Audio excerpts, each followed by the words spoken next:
Hello and welcome to this episode of Superhero Ethics. Today, myself, Matthew Fox, uh, and my co-host Riki Hayashi are talking about the question of what is anime and to what extent is it specifically to Japanese culture? Is it a word that just means animation from Japan? Is it particular styles that don't make sense outside of Japan? How does this all tie together? It's a question that we've kind of danced around in a couple different other podcasts, and so we wanted to kind of dive deeper into it, particularly because, as you may have heard on recent episodes, part of Riki being on this podcast is we're going to be looking at anime a lot more. And I know these are issues that Riki, you have a lot of thoughts on. So let me kind of just start with this. So let me actually just start and ask you, how did you become introduced to anime, and how has it been a part of your understanding of yourself as either someone who just enjoys culture or you're as a Japanese person, an American, etc. I mean, I grew up with it. So I Mm-hmm. grew up in the United States, but my grandparents would send me video cassettes, VHS cassettes with popular anime broadcasts in Japan. Like they would record these for me and send them to me, especially like if I expressed some interest in a particular Mm. product, particular anime. And like I was definitely more of a manga reader because it was easier at that time to get manga, the comic books Mm-hmm. at bookstores. They would be Japanese bookstores, and of course, like you could get anime like VHS movies and stuff, but it's a lot easier to consume. Right. Buy and consume a book. But I did enjoy anime. Like the first one I really remember was Kinnikuman. I Mm-hmm. don't know if that one is very well known in the United States.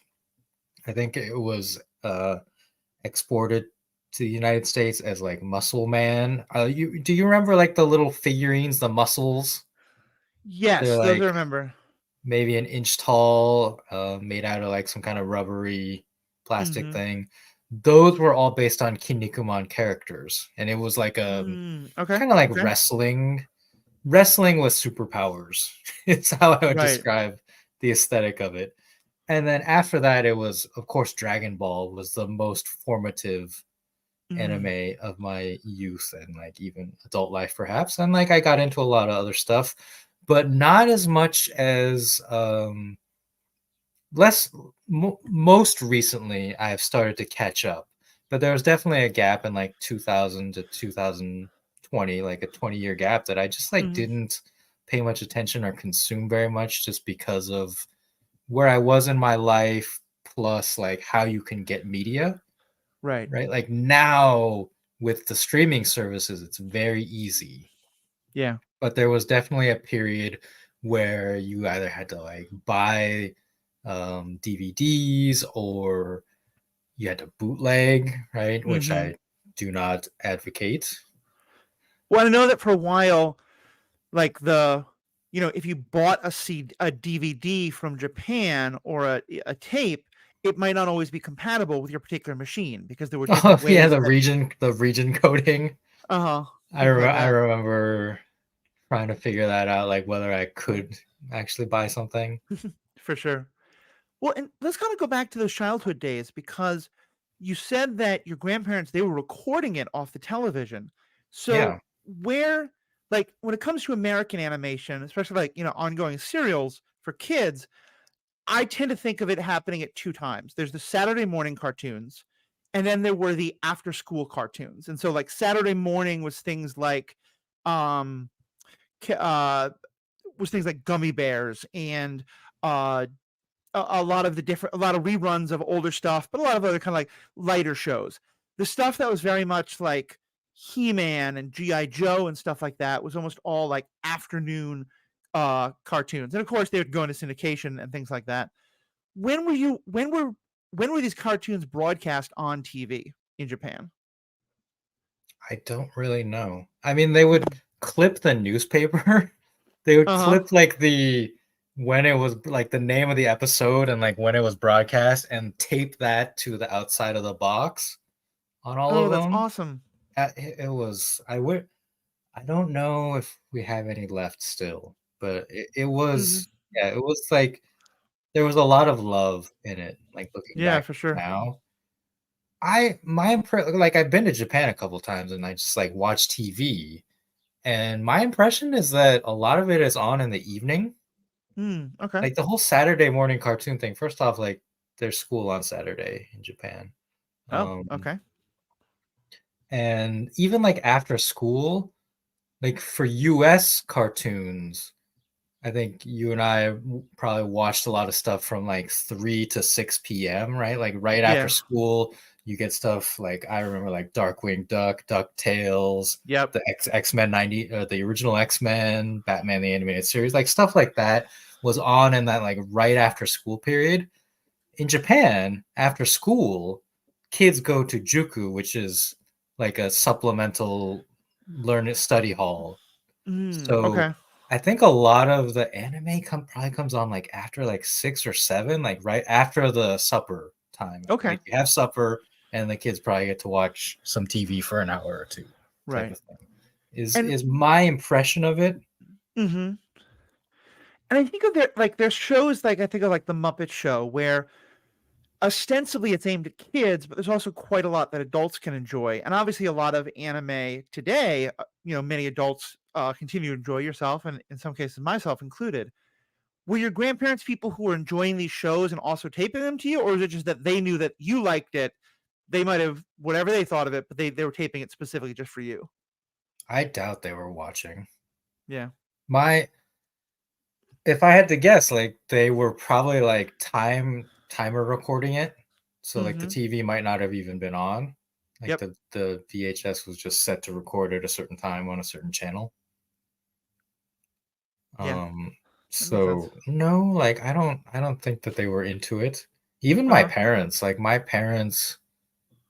my dad like might have watched a couple of episodes with me, but like he never really understood or enjoyed. Right. So I don't yeah.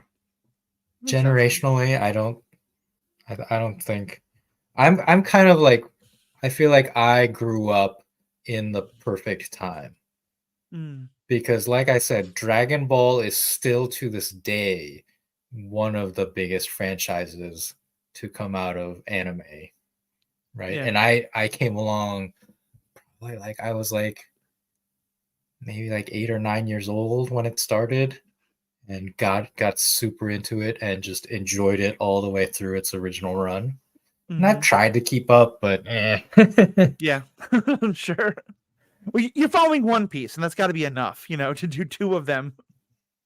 Yeah. Oh gosh. Okay. The weirdest thing, I was like doing research on One Piece, and Hmm. of course there's the Netflix live action version, but then I've discovered that a different animation studio is like redoing One Piece from the very beginning. Yeah, that's the face I made. I like Yeah. why do we need this? Like it's one thing to change the medium from animation to live action and do Hmm. something different with the story in terms of like I've Right. talked about how they condense the story. But it sounds like they're just gonna redo it like I wonder if it's Huh. like a shot for shot like the Psycho remake. Is it a Japanese company? Yeah, yeah, it is. Huh. I think it's Sunrise. I mean, I've often wondered. I know that sometimes they'll do the remastering where, like, I think this happened with some older Disney films where they basically, but even then, they're trying to make it look like the original. I guess kind of what I'm kind of thinking is if you have something where you're like, look, we didn't have the animation capacity at the time to really do this as well as it could have been.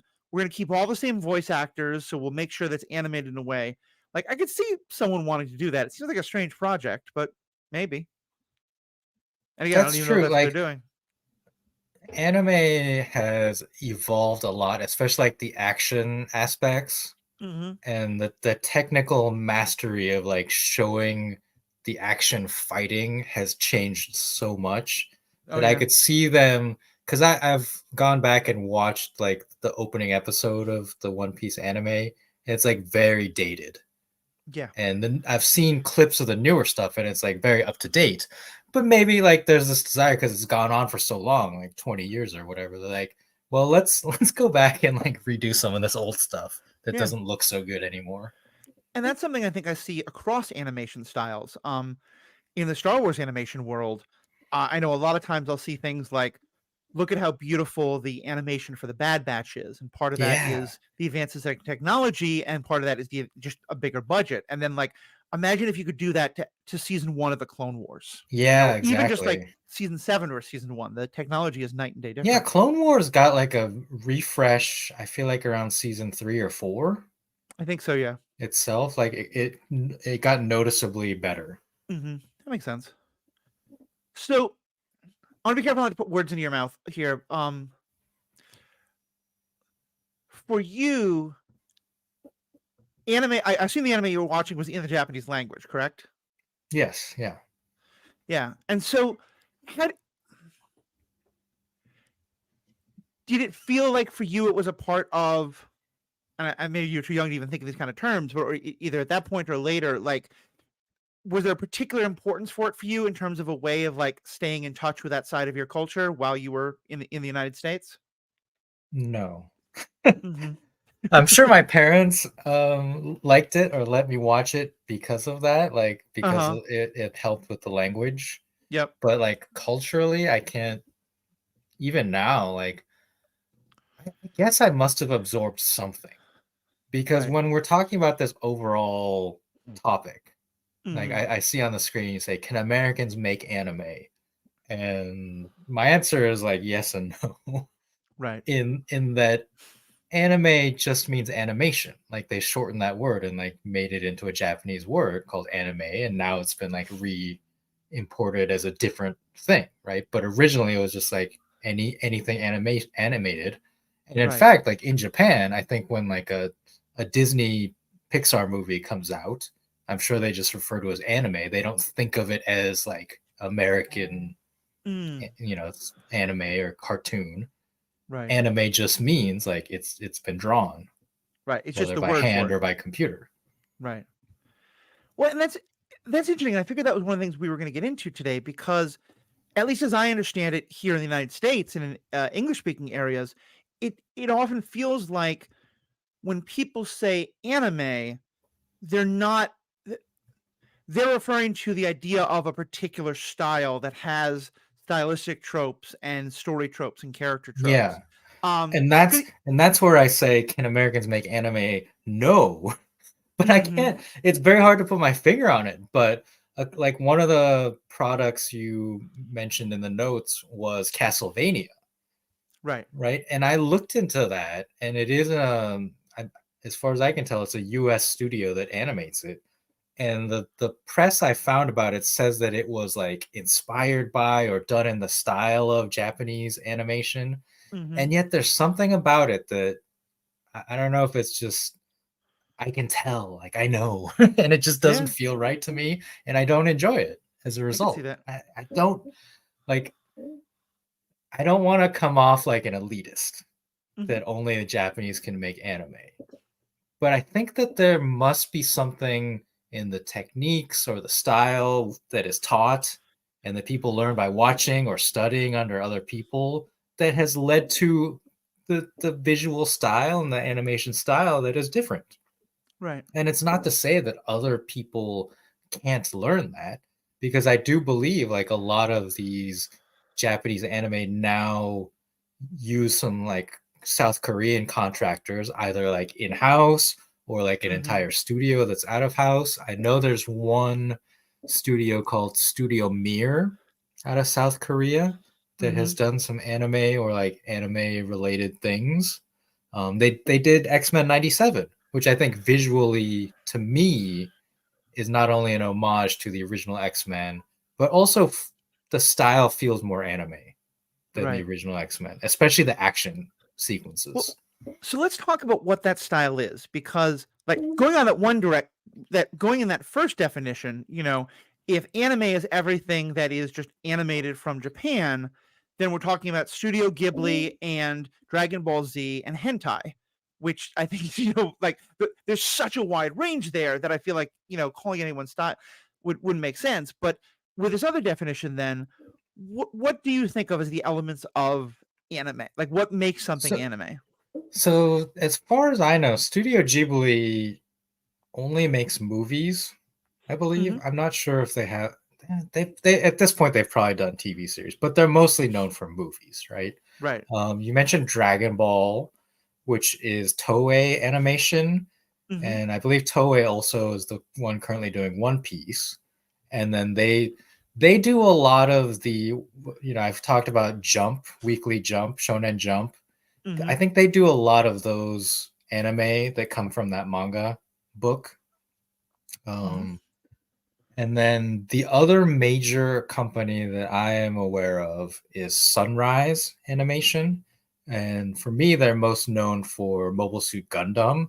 And because of that, they seem to focus a lot on the futuristic, like mech style anime. Mm. As for hentai, I have no idea. I, Hentai refers to what would the translation be? Like the direct translation is like pervert, but basically right. like porn, animated porn. And Hmm. I actually have like no interest in that. Like I'm being totally honest. I have No, no interest in that, and so like I've never watched anything or know of any right. major studios or projects. No, I'm in the same boat. I just reference it because it is animation that comes from Japan. So in terms of, but yeah, I don't know if that would be. But so yeah, so getting to this idea of there being a more specific style of what you're talking about. What do you think are those elements of it? First off, like the characters. Mm, I think anime characters are known for like the big eyes, like on their faces. right. Very expressive eyes. Hair, I think, is a thing, like hair color, especially like weirdly in a lot of the mecha anime in the future. It seems like it's cool to have like blue and purple hair, Mm-hmm. and that was a thing. And then the action elements. I really think like there's something about the way that they draw the action elements and animate it that is very different and dynamic. It's very hard to describe a visual medium in Right. words, but for me, like I said, like Dragon Ball and then Gundam, like when the robots fight in Gundam, that is it, there's just something about it that is so fluid, Mm-hmm. and it makes it very exciting. Yeah, I mean, one of the things that I think of, and we talked about this somewhat during One Piece, and there it was more for comedic value, but I think of it happening as well, is that a lot of the time the animation, particularly of fight scenes, is more meant to convey the overall impression rather than being a artistic shot, rather than being a animated but still kind of shot for shot realistic idea of the fight. The kind of like the someone jumps or moves at high speed, and so all the background behind them becomes very blurred, or things like that. I certainly saw aspects of that in some of the American cartoons I watched. Like you mentioned a couple duck, but not like Ducktales or something, but like Voltron, for example, which my understanding is Voltron is an Americanized version of something that was very Japanese inspired or anime inspired. uh well, Or, okay, the original Voltron is Japanese. okay, yeah, so in more, That was an anime. What was it called? Daigo Ranger or something. No, Go Lion something, right. referring to the lion, and then it had the word go, which is five because there were five Hmm. lions. I don't remember the exact name. Juo Go Lion is my best guess right now. Right. Um, the new one, yeah, Voltron Legendary Defender, I believe it's called on Netflix from like 2018 ish, Hmm. is uh, I believe that might have been actually been Studio Mir, that South Korean company I talked about. Oh, interesting. Oh, so you're saying that Mm, the Voltron that I watched in the '80s, that wasn't even a American version. That was probably just dubbed English voices over an anime. yeah, 100%. That like that era, like Voltron, Transform, like the original Transformers, like those Mm, were Japanese anime that like Saban or whatever other companies bought and yeah. licensed to both like sell toys and then broadcast on TV. And then yeah, they Mm, just dubbed it over. Same thing with the original Power Rangers. Other than the Angel Grove, like where the actors are not in their suits and like at Mm-hmm. school, all of the action sequences in the original Power Rangers was from Japanese TV and then dubbed over. Okay. Well, then it makes even more sense that I was thinking those are like anime inspired. No, they're just straight up anime. But yeah, because those are the shows I think of that really, Voltron and Transformers, especially, that had that kind of like not realistic anime fight scenes, but much more, impressionistic kind of. Art majors who are listening are horrified at the use of the words that I'm using, but I hope you're getting across what I mean. Yeah, okay. So Studio Mir did do Voltron, Okay. Legendary Defender. Um, Mm-hmm. I mean, it says DreamWorks, but it also That's like probably the the American actual company that. animation was by Studio Mir. So yeah, Right. so they contracted them probably. That makes sense. And yeah, like I don't know. It's Voltron again. I enjoyed Voltron, Mm-hmm. and I do think like the styling, especially like what we're talking about, the action and the faces, like the animated faces, were much closer to what I would think of as anime. Mm-hmm. Just because I'm thinking of it in that same style, like He-Man, I know was not. Was Thundercats? Did that have an anime origin? I don't think so. Okay. Those are the four that I remember when I was younger. Like later, it became the Ducktales and Darkwing Duck and Mo- Batman and Most all of the that. stuff that got exported in the 80s was like the mecha stuff. Right. Robotech. Robotech. Yeah. Robotech was actually three different series that Harmony Gold mashed together, and when they dubbed it, they like changed a bunch of the story so that the three different series would line up. 12-year-old me was signing into the very, very beginnings of the internet. I remember one of the first things I researched because I had seen like some of a Robotech TV show and I'd read a Robotech novel, and none of the things that I remembered meshed up together. And so I remember trying like going on some rabbit holes to try and find out what's the actual Robotech story, and I could never find it. And that probably helps explain why.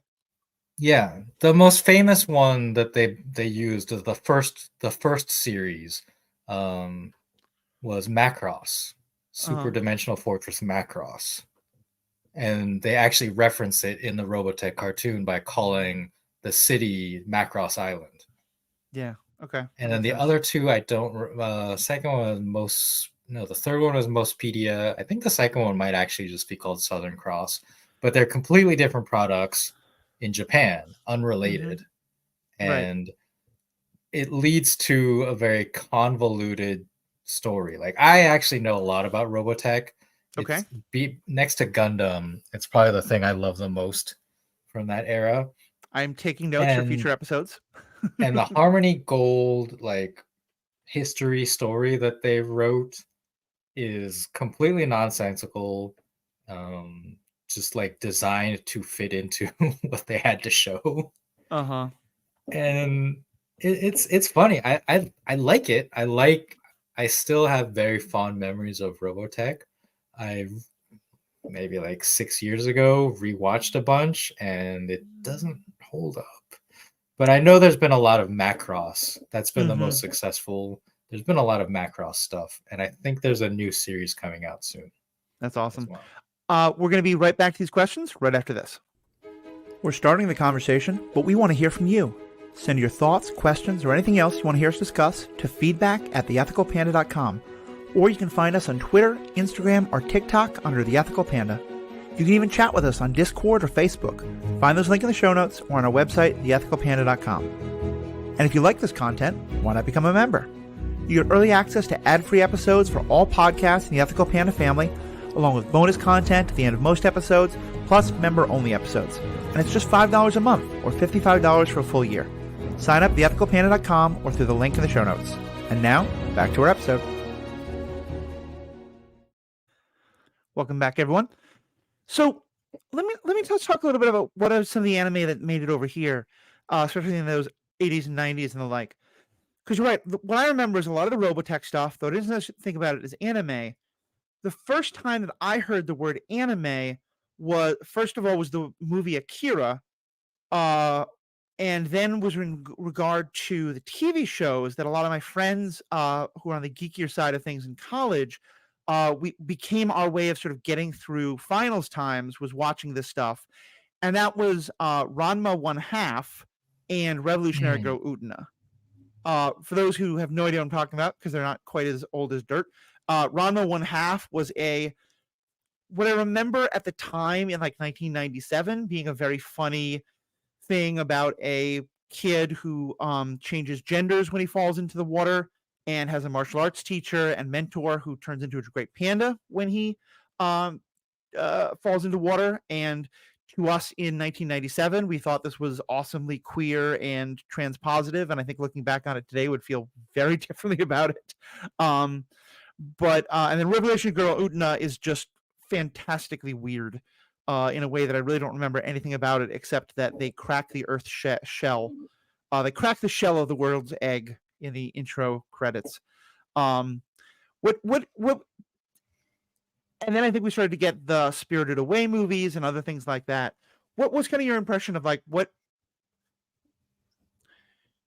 was driving that kind of idea of like which ones were coming over and what impression that made about how at least Americans were looking at what anime is? Well, I mean, I don't know. Like that's above my pay grade. That's fair. That's fair. Like the stuff came over that came over, and Mm-hmm. people watched it. Like to this day, I can't believe it took so long for Gundam to catch on Mm. in the United States. So whatever like politics or business that happened behind the scenes, like it wasn't until I think Gundam Wing that it caught on. Mm-hmm. And at that point, I think it had been close to like 15-year franchise, and most of the stuff that I loved, and it just like had no impact. Like, my friends loved Robotech as I did. They loved Dragon Ball, but then like I couldn't talk to them about Gundam because they just had never seen it and had Right. no knowledge of it. So if I could like time travel and change one thing about anime, I would say like get Gundam over here faster. Mm-hmm. Yeah, the phrase Gundam Wing rings some history bells for me, but I don't remember it ever being Yeah, something. that was the one, whatever it was on, like Right. Toonami or Nickelodeon or. But even then, I think as kids, like I said, we didn't know Voltron was anime. You know, that wasn't being talked about at all, or Transformers or anything like that. Oh, that's interesting. And again, I don't know. I Like I was. was always aware, maybe because I was also because I was consuming like original Japanese anime. It's not Mm-hmm. like I watched Voltron in Japanese, but I think because of like I would get books and stuff like magazines, like I knew it existed in Japan, and it Right. made more sense to me that way because it's like, oh yeah, like because there was nothing else like in US media that was like that. Like there was Yeah. no one in the US making like giant robot cartoons. And Right. that's why they imported it, right? But then to me, it was like any giant robot is from Japan. And that's like that is also like a stereotype that I had to deal Interesting. with at the Okay. time. But it was like I was aware of it as a kid of being like, if I want to get more giant robot stuff, I have to get it Yeah. from Japan. Well, and it's so funny because even by the time of like the movie that I think of first in terms of like robots versus kaiju of Pacific Rim, where they very the all the monsters are given the name kaiju, which I understand is a Japanese word that refers to Godzilla and like all the creatures of that ilk, and they call the robots Jaegers, which is a German word. I Um, know, so weird. and for me, not being very educated about this, and this is, I was an adult when Pacific Rim came out, it felt to me like it was a genre mash because it was Japanese monsters versus American robots. But I'm hearing from you that no, actually, it's an American movie about two Japanese genres that are clashing, and then actually, like now that I've gone more into the Gojira movies, like there's Mecha Gojira, and all sorts of things like that. So I'm guessing that it's not that these things were much more interlinked than many Americans may have realized. Yeah. I'm to this day, like I don't know why they called them Jaegers. It's Mm-hmm. I'm guessing it may have been for to make it seem not quite so Japanese to an American audience or something like that. Maybe. What is the Japanese? Is it just mecha, or is there like if kaiju is the word for the monsters, what would the word be for giant robots in Japanese? I mean, they just use the word roboto. Okay. Do they call them mechas in Japanese? The thing is, like in the Gundam universe, they're referred to as mobile suits. Oh, Like in interesting. Japanese, Okay. mobile suito. Right. Trying to think of what else. Because I I guess in haven't. that. It's Oh, been a sorry. Go while ahead. since I've watched like any Macross in Japanese. So I can't remember what they call those. Or even just like the movie that I know is the English name is Mecha Godzilla. Would it be Mecha Gojira, or would there Yeah, be a yeah, different? it was. Uh It's Mecha Gojira. huh. Okay. Interesting. So why is it? Do you think that? I mean, it may be hard to say like why people don't do something well, but I'm trying to think how to best phrase these questions.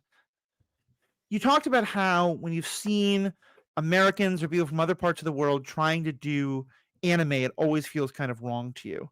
Mm-hmm. Talk more about that. Do you think it is just that it's just that because you like you have to learn from the people who are doing it and that's all happening in Japan? Is there ways in which that like growing up Japanese gives you an understanding of the kind of issues and characters and things that's talking about? What do you see I as the mean, connection yeah, there? because like if you're a kid and you watch something, like if you watch a cartoon, Mm-hmm. and I did this, like you try to draw the characters, right? Right. I draw the characters from cartoons, from the manga I had, and like that's how you initially start learning how to draw. And if you Right. continue with it, like if you continue to draw and get better, like you're still mainly focusing on the media you consume. Right. And then ultimately, like you'll stop if you become a professional, you stop drawing other people's things and make your own characters.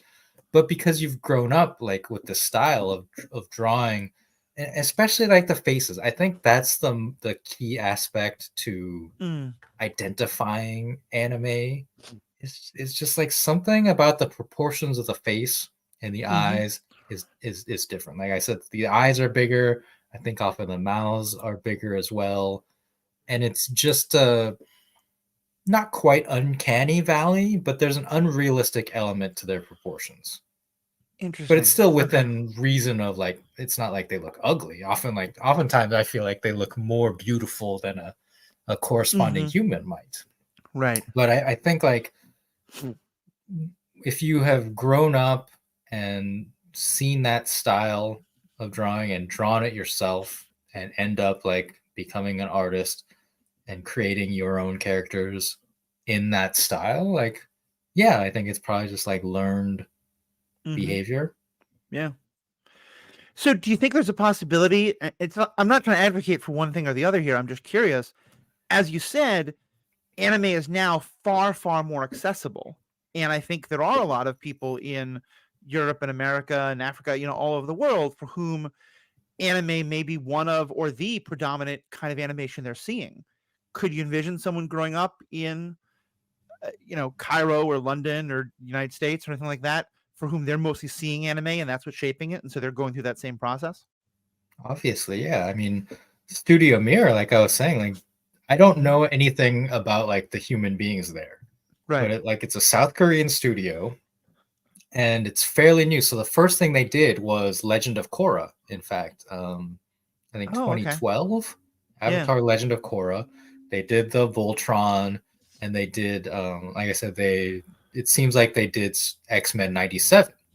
Those are Right. the three things on their credits that I was most familiar with, and looking at them, like they feel more like anime to me than Yeah. anything else. Like even like when I was watching Voltron, I was like, oh, like this, and then like you watch the credits, and there's no Japanese names. I was like, oh, okay, that's interesting. But it felt much closer to anime, and I Right. think you probably have a generation of animators there at that studio that grew up on Dragon Ball Yeah. and early One Piece as I did, and all the like the mecha anime I was talking about. And Uh-huh. so if you grow up on that stuff again, like and you learn that style, yeah, like Right. they're doing it. Yeah. I like again, I'm not here to advocate for some kind of like nationalistic definition of anime that only Japanese people can do Right. it. This is I not the think it is friendship a, it is champagne. it is a result of upbringing, culture, and learned Right. drawing behavior, right? And I think like a bunch of these Korean animators have grown up and learned that, Yeah. Okay, that makes and sense. So, it looks good to me. Like I love all three of those shows for many reasons, but definitely the animation is part of it. Like it's I keep coming back to this phrase, but it's the action of it. mhm. Like the Yeah. action in Voltron just like feels much better to me.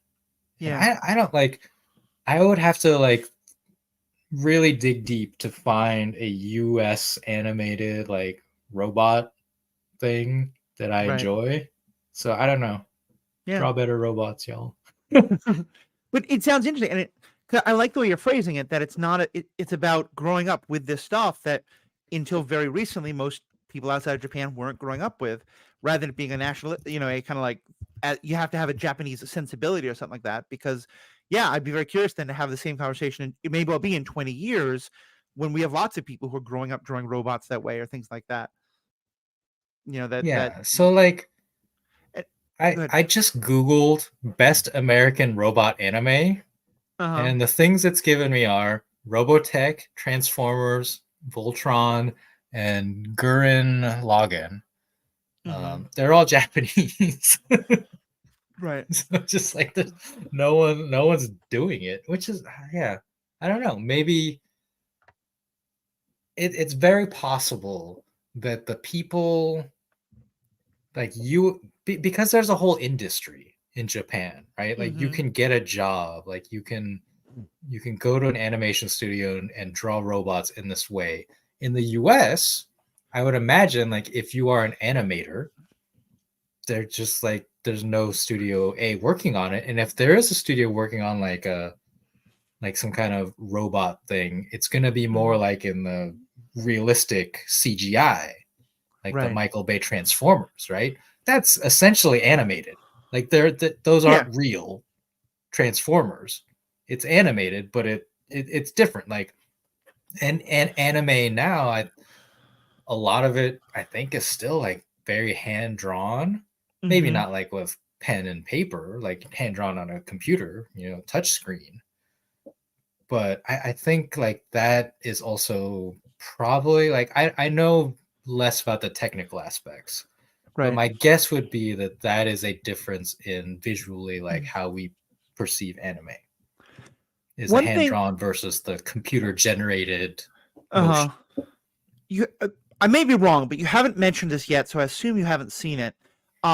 Pacific Rim: The Black. Did you see that? No, I So don't that like Pacific Rim as a that's fair. franchise, so Oh, I'd be curious if you just kind of took a look at some of the art of it, because it was an animated show continuing the Pacific Rim story, but it was yeah. specifically done as an American Japanese partnership, and I think with mostly Japanese artists. Um, but also they're doing art of of robotic images that were made by a American studio. Um, so yeah, if you're a chance to watch any of that, I'd be curious what you think of it. Yeah, like I'm looking at the character design and Uh huh. they are very anime. And Right. now I'm looking at the production. Series is produced by American company Legendary Television and animated by Japanese studio Polygon Pictures. So there you go. It was Yeah. animation was done in By Japan Japanese. by Polygon. What else have they done that I might be familiar with? So, oh, they did Ghost in the Shell 2, some Ultraman stuff. Oh, I think these are like the bad Gojira anime movies. Yeah, that Uh makes huh. sense that they would Yeah. translate that. Yeah, there's like some kaiju stuff. That makes sense. Oh, Polygon did some work on the Clone Wars. Interesting. Oh, that's kind of cool. I wonder if they would oh god, I'm having trouble remembering the name of it, but there was a TV show, there was a series of episodes that came out on Disney Plus that was um animated Star Wars stories from a number of different that I think either they were all or mostly done by Japanese animators. Or maybe Yeah. animators What was that called? That was Star Wars. Was it Legends? No. Star yeah, I gotta Wars. look it up quickly. No, I want like the. We never talked about that. I mean, you probably did an episode Yeah, almost. one with Jonah Kellman actually, Yeah. where we both sort of started by saying we're not art people, so we're just going to talk about the story. Star Wars Visions, that was it. Visions. Yeah. I liked most of those a lot. Uh huh. It was unfortunate that the second one was my least favorite. That was like the weird band one. Oh yeah, And that's fair. so I saw that one and I stopped watching for a while. Yeah, because the first one is very much clearly not only a anime style, but it's really an homage to samurai stories, Oh yeah, where it it's was very super much Kurosawa. yeah, very much a samurai is protecting the village, a samurai is coming to attack the village, but they're using lightsabers instead of katanas.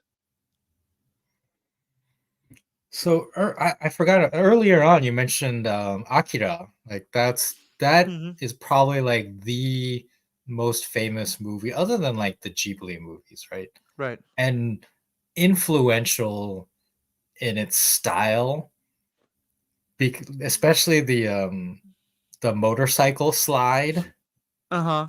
right? Do you know what I'm talking about? Yeah.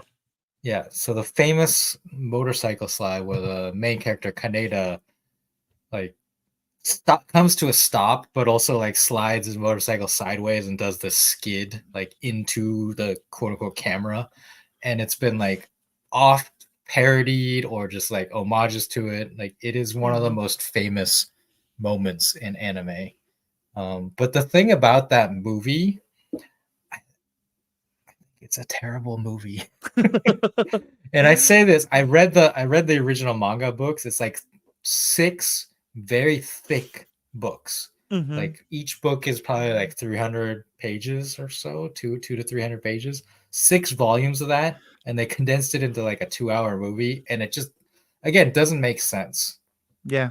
Like I what I was saying about Robotech. I attempted to watch it on 3 different occasions, and granted, this was always during final season of college. I was always exhausted. It's probably also happening at 2 in the morning. I never stayed awake for any of the 3 viewings, so I'm glad to hear that at least. It is visually stunning. It's exciting, but you end up like with a lot of questions that Yeah. were answered in the manga or just like didn't exist because they changed the story so dramatically. And Right. it reminds me of the viewing experience of like Rise of Skywalker. Like Mm. there were so many cuts and edits and like rearranging the story, like it ends up not making sense and you're just like what did I watch? Yeah, that So makes sense.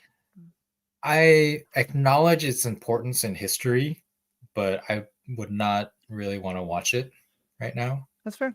That's fair. I could see that. Um, we've been talking mostly about animation style.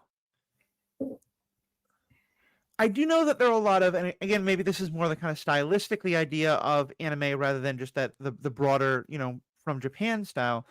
But my impression is, and from talking to you and also from talking to other anime fans, that you've got a number of these tropes that are part of animes. The first one that comes to mind is that a character who has sort of a tooth that goes over their lower lip is always going to be a creature of like mischief or chaos or something like that. Um, you give me a blank expression though, which tells me maybe I have no idea what I'm talking about here. Well, do you have any examples? I'm just There's a character in My Hero Academia, not My Hero Academia, sorry, Full Metal Alchemist. This is what I saw from recently, and Mary, my partner, was pointing out. Oh yeah, you see how that character has the tooth over the lip. That means they're gonna be causing a lot of chaos. They're often a young child with mischief. do you remember the character's name? I don't. I know another one of the tropes that I think of is the way you talked about in One Piece, how a couple of the characters in that sort of fit into very specific different tropes. I'm looking through the characters and I don't really see anyone. It was a side character. Okay. Yeah, so like one of the things about Japanese anime to me is that it's it's less for, I don't want to put this. Like I was gonna say it's less for kids Mm-hmm. than American cartoons, which is to Right. say like it's still for kids, but it's like older.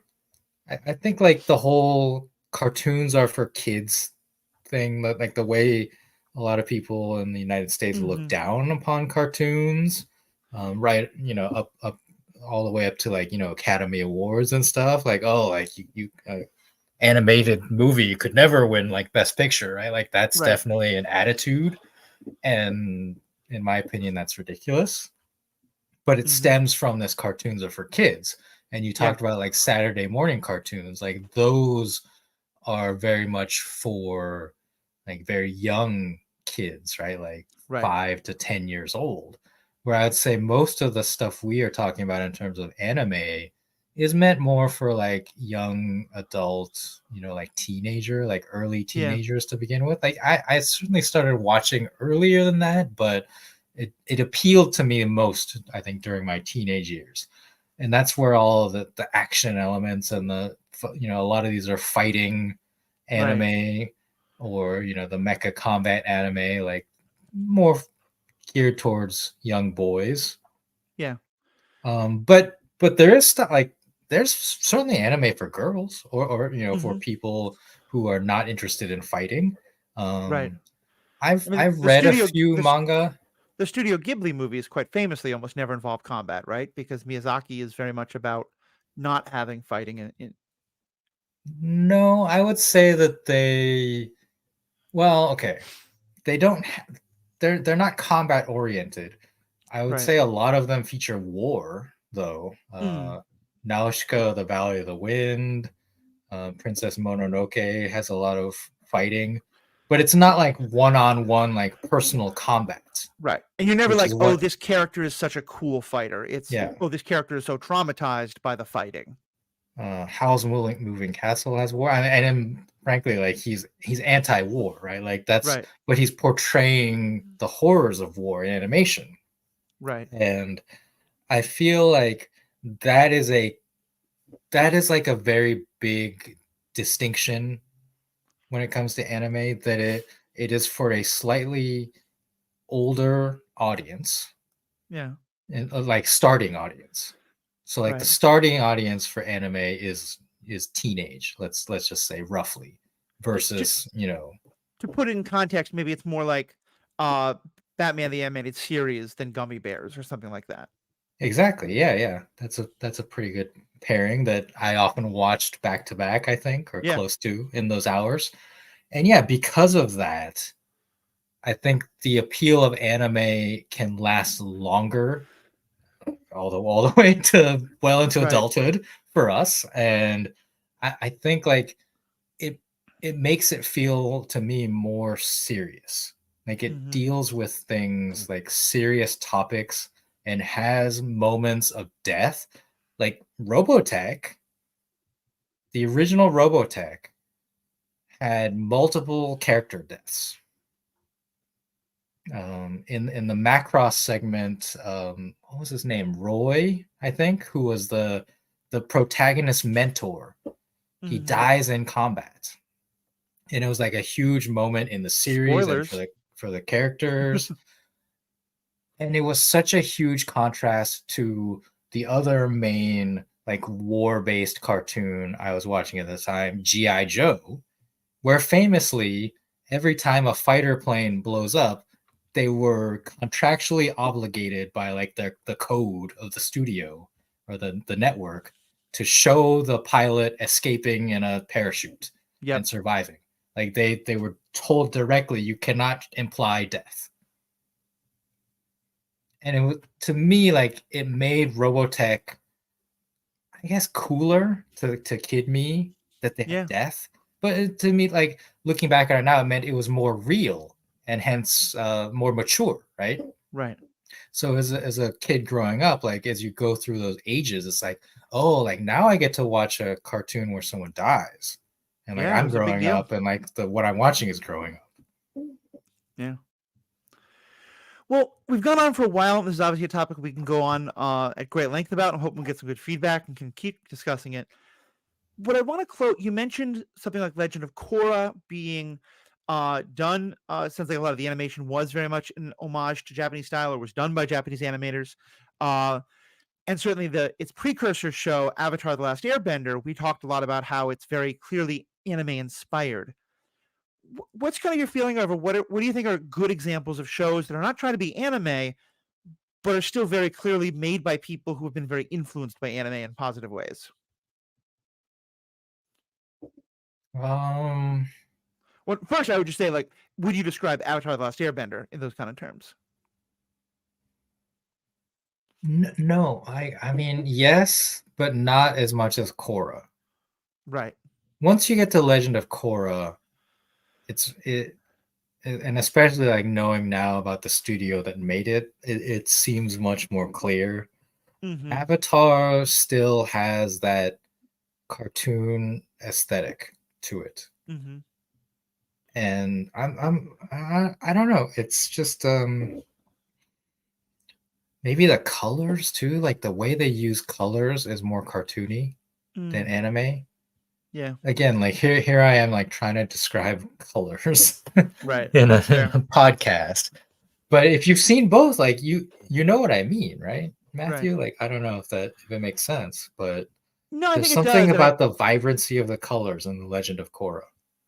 I think it's really true. Yeah, and I'm not much of an art person, but I definitely agree with you. And I think, like, when I hear Avatar described as very anime-like, I think is much more about the characters and the journey and the kind of world building than it is necessarily the artistic style. Hmm. Yeah, I don't know. To me, like it's the art style Yeah. that No, it makes sense. That's an important. reeks, quote unquote, reeks of anime. Yeah. I'm still struggling on your question. Like I don't know what I would say about that. Mm-hmm. No, it makes sense. I mean, especially if it is for you, the understanding was very specific to the art style, not necessarily the story and characters. And yeah, I think it probably there aren't any good examples right now, or very few, ones we're not knowledgeable about. Like the thing about Avatar, The Last Airbender, is that it's 3 seasons and it's done and it told like a very good story Mm-hmm. and packaged it well. Anime is often ongoing Right. because of the nature of the original the IP of the manga, and like Mm-hmm. we've commented on about One Piece, it's been ongoing for 1,000 plus episodes. Right. And I think there's something we haven't talked about too much about, yeah, like about the storytelling of Mm-hmm. it, of the nature of the way that the stories have not necessarily have to, but that they do keep going Right. and don't repeat. I think that's a key too. American comic books, like thinking mostly about like DC and Marvel, like superhero comic books, they do this thing with the universes and time, right? Where Mm-hmm. they often have like infinite crisis and then they reset Right. and start retelling stories with different writers and different um, pencilers and artists. Whereas in Japan, each manga and as a result, each anime is done by one person, like one artist is Mm. writing the story, is drawing through the entire run. Obviously, when it comes to the animation, they're going to have different people working on it over the years, but Right. they have to base their art style on the original artist and stay true to that. And I think there has to be something there about that's a key aspect of Oh, for what sure. makes an anime Mm-hmm. is that is the production Yeah. style all coming from one mind. That makes a lot of sense, both in terms of like there's probably gonna be much more consistency there, but Yeah. also in terms of, and you're not gonna have, like you said, it's not like, Iron Man originally set during is a warmonger in the Vietnam War, and then in Central America, and then in the Middle East, etc. You're not gonna have that, but also like if your intention is for these characters to never end, that both opens up a lot of doors for character growth, but also restricts them a lot because of what makes this character interesting is this character flaw. You solve that character flaw, and well, now you got to do something totally different with that character. Um, but let me ask you though, because, and again, maybe this is just more the stuff that makes it the United States, and it is more in the minority. But part of what I think of when I think of anime is those long shows, but also things like Cowboy Bebop or Yuri on Ice or other stuff like that, where it is one single season and one pretty complete story. Are those much more the exception, or is there a lot of those, but just they kind of get dwarfed by the 30 season ones? I don't really know. Like, Mm-hmm. what's I would have to look into like where Cowboy Bebop came from and like how it was made. Like, was Right. it's a series, right? Like, it's originally a series Mm-hmm. because there are a lot of movies that get made, Right. anime movies that get made in Japan. Series Sunrise, 26 episodes. I don't know. I don't know why it's different. Mm-hmm.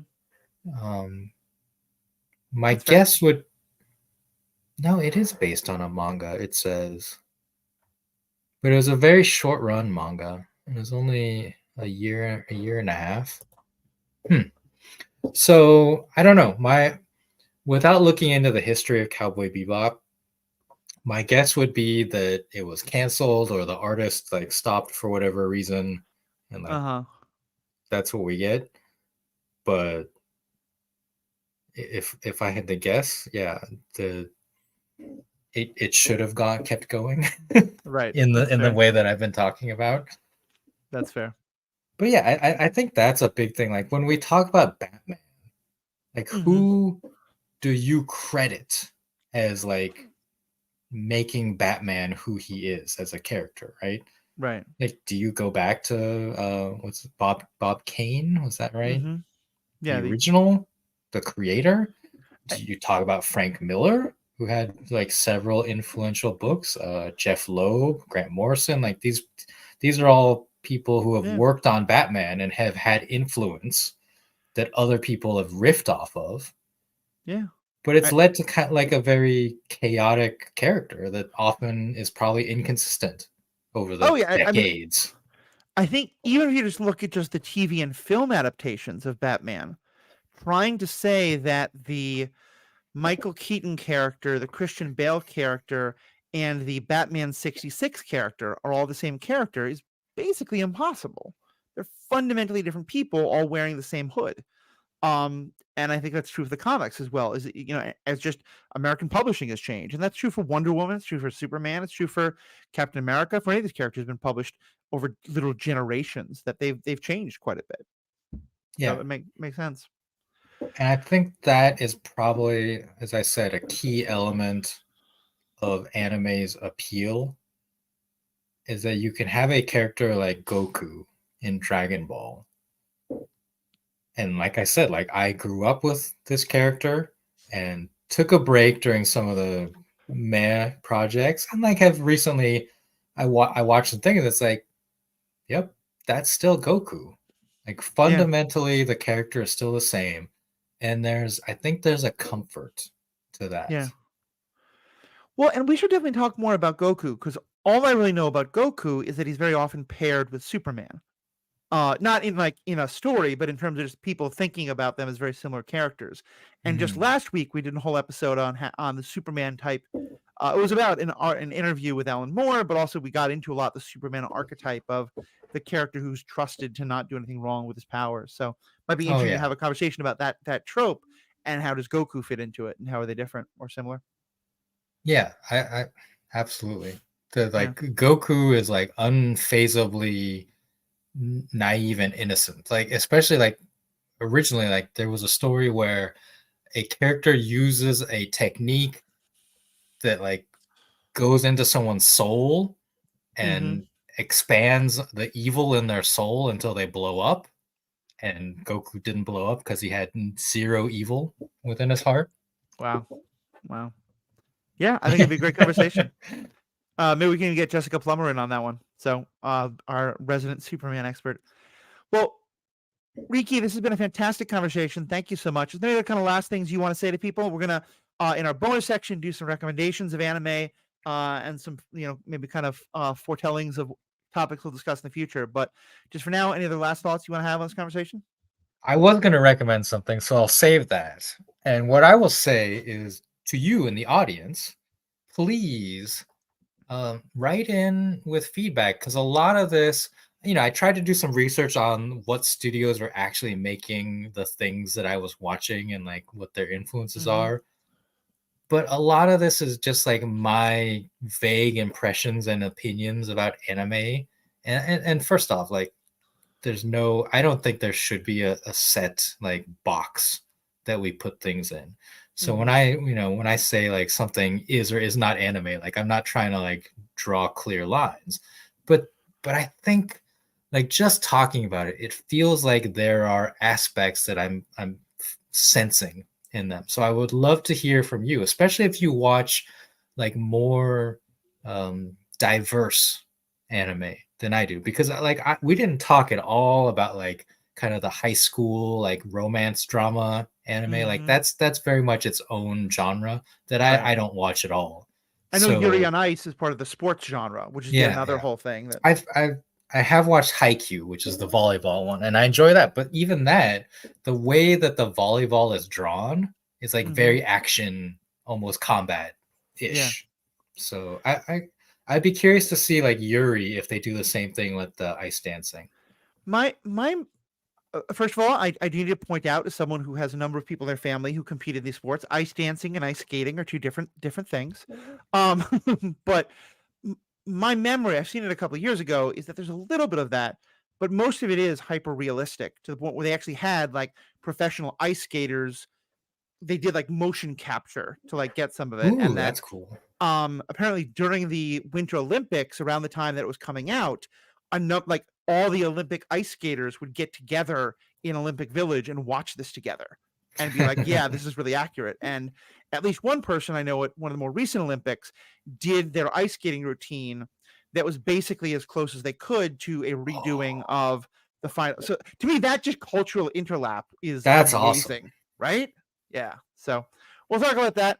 Definitely, like you said, lots of ways to contact us. All of them on the show notes, all of them on the website. Let us know what you think. What's your feedback? What's the anime you love? What's the things that you think of? Like, what is stuff maybe that we're not knowing about that you actually think of as kind of anime similar? Nimona is one actually that comes to mind now that I don't know if you've seen, Riki. That's sometimes heard No. referred to as kind of anime similar. So let us know. For the members, we'll be back very shortly with your bonus content. For everybody else, thank you so much. We have spoken. Superhero Ethics is an Ethical Panda podcast, part of the True Story FM network. If you enjoyed the show, please share it and leave a rating or review in your podcast app if possible. The best way to support us is by becoming a member. Find info and social links in the show notes. Thanks for listening. All right, welcome back, Riki. So yeah, what are some things you'd recommend to people who maybe don't know much anime or they've only seen kind of the most Americanized versions of stuff? For people who want to get like a good introduction to the kind of thing you're talking about, without maybe not dedicating the next 30 years of their lives to watching. All right. Well, right now on Netflix, I was actually going to go watch this right after Uh-huh. we're done here. There's a movie called Suzume on Netflix, Mm-hmm. US Netflix at the very least. The original Japanese name is just Suzume no Tojimari, which just means Suzume's door closing. And this movie is by Makoto Shinkai, who is, if you're familiar with the anime movie Your Name, he's the director of that, and is basically being touted as the the new Miyazaki. And that's like, yeah, Mm, okay, roll your eyes at that, because anytime like someone comes along, it's like I see it all the time in sports. It's like this person's the new Michael Jordan, this person's the new Kobe Bryant, right? LeBron James will be next, the new LeBron James. And ultimately it doesn't matter. Like the person should just be who they are and do the right. best that they can. But it is a, I think it's a sign of respect to connect their names in that way and say like, this person Shinkai is doing some amazing things that are really like generationally transforming the animation industry. And I truly believe that. Like, Your Name is one of my favorite movies. I wish it were on Netflix and I could recommend that. But in lieu of that, I highly recommend Suzume. It is not quite as good Cool. as Your Name, but I think it's better I think than you may have got Weathering cut with off there. You, which was his his movie in between. So I think it's a good introduction to Makoto Shinkai, and if you enjoy Suzume, then you should go out and seek out a Definitely. copy of Your Name. Definitely. Yeah, sound think those sound good. Definitely things I'm gonna take a look at myself. For myself, yeah, I can't say too much. Yuri on Ice is something that just fundamentally blew me away in terms of my understanding of things, and what animated could be.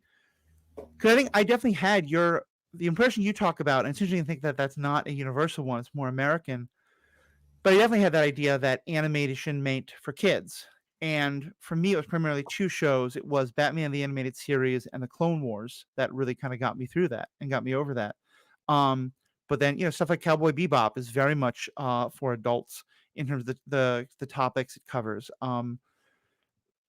Full Metal Alchemist, which I think I had a particular pull to, especially because one of the main characters is basically using prosthetics, and they do it in a way that is there's a magic system and a like high tech system that doesn't exist in our world, but instead of erasing the disability, it still makes the person's disability one that I, as a disabled person, could very much relate to, and I've heard that experience from many others. Um, and also just the politics that are fascinating and some that I want to really talk to you about, Riki, sometime if you ever watch it.